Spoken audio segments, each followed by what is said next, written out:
Medicare Advantage insurers appear to be getting a lift today from last night's debate, with RBC analyst Ben Hendricks saying that President Biden's weak performance is boosting sentiment around the prospect of an easier regulatory environment for the group under a Trump administration. Humana and CVS especially have faced pressure on changing Medicare reimbursement rates and quality ratings on their plans. Cigna, which is more focused on commercial plans, has outperformed this year as a result, but Hendricks says a federal trade commission under a second Trump administration could pose less of a headwind to M&A. Recall that Cigna had reportedly looked to buy Humana.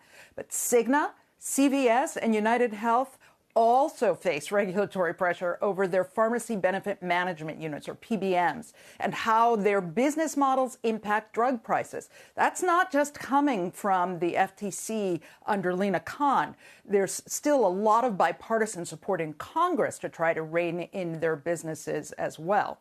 Tyler? All right. Thank you very much, Bertha. And those PBMs are under fire for their perceived role in the alarming rise of prescription drug prices in America. According to new data from GoodRx, the cost of prescription meds has increased almost 40% over the past decade, though the price hikes have slowed a bit this year.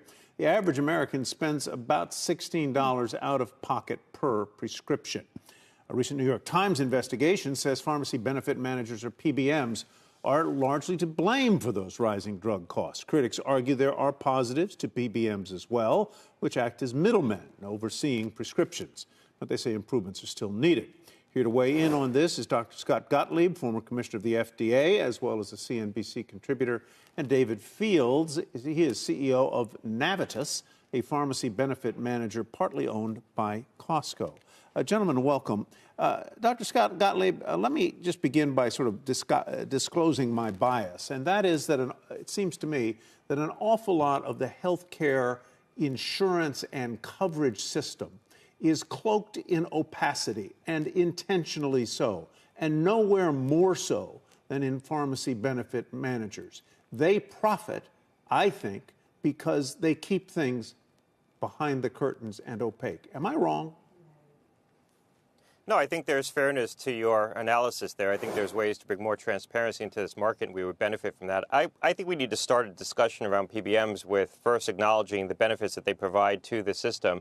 They do extract significant discounts from the drug makers that might not exist without their purchasing power. They also provide other services to patients like medication therapy management, which helps patients understand their medications, drug utilization review, which makes sure patients aren't exposed to unintended side effects. They look for drug-drug interactions.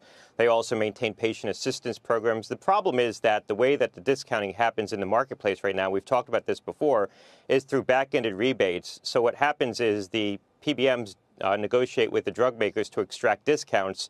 Those discounts are paid in the form of rebates that are paid after the transaction takes place. So if you're a patient and you go to the pharmacy and there's a $1,000 medication, the medication is listed at a $1,000 list price. So take, for example, the weight loss drugs that we've talked about. The PBM might have negotiated with the drug maker for a $500 rebate on that drug.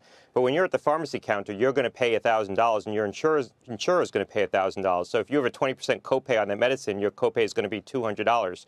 Now later, perhaps 6 months later, the drug maker will pay a $500 rebate back to the insurance company. So the actual cost to the insurance company was $500. What the drug maker got paid was $500. What the patient paid at the pharmacy counter was $200. And those rebates, when they go back to the insurance company typically doesn't give it back to the patient. What they do is use all those rebates collectively to pay down the cost of the premiums. And so there's heavy discounting in the marketplace driven by the PBMs, but those discounts aren't always flowing back to the patients who are out of pocket for the cost of their medications. Now, some PBMs like CVS and others have launched initiatives to try to get the rebates back to the patient at the pharmacy counter through their True Cost Initiative, and other PBMs are doing this. But employers who are ultimately responsible for setting those contracts, they like the rebates because it allows them to offset other costs in their administration of their health benefit. So they don't often engage in the contracts with the PBMs where the rebates would go back to the patient. And that's the problem. There's also policy fixes. And I'll pause here, but there's policy fixes I think we can implement to bring more transparency into what's being paid to whom. that would collectively, I think, put pressure on some of these practices that you outlined at the top of the set. Yeah. As always, Dr. Gottlieb, you've given a very thorough answer here, but I think you've kind of made my point. My head spins at what you just described there. I can't quickly do the math on that. David Fields, I'd like you to react to what Scott said, and it seems to me that whether or not the PBMs have the one of which you run, have the salutary effect of extracting a bigger discount from a drug maker, what is the incentive for the drug maker not to raise the price higher and higher and then give yet another bigger discount back to the insurer, the PBM? In other words, if I'm a PBM and there's in Dr. Gottlieb's case, there's a $1,000 drug, I'm getting a $500 rebate, why not price the drug at $2,000 and give a $1,000 rebate back to the PBM? Well, Tyler and Kelly, thank you for having me on today. Dr. Gottlieb makes a lot of really great points in his commentary. And in fact, the traditional PBMs do drive up the cost of medications. They have no incentive to deliver the lowest cost to their customers. And in fact, the more rebates they can generate, the more that they can keep a percentage of that. That's my point, is that the incentive there is for them to keep the price going up.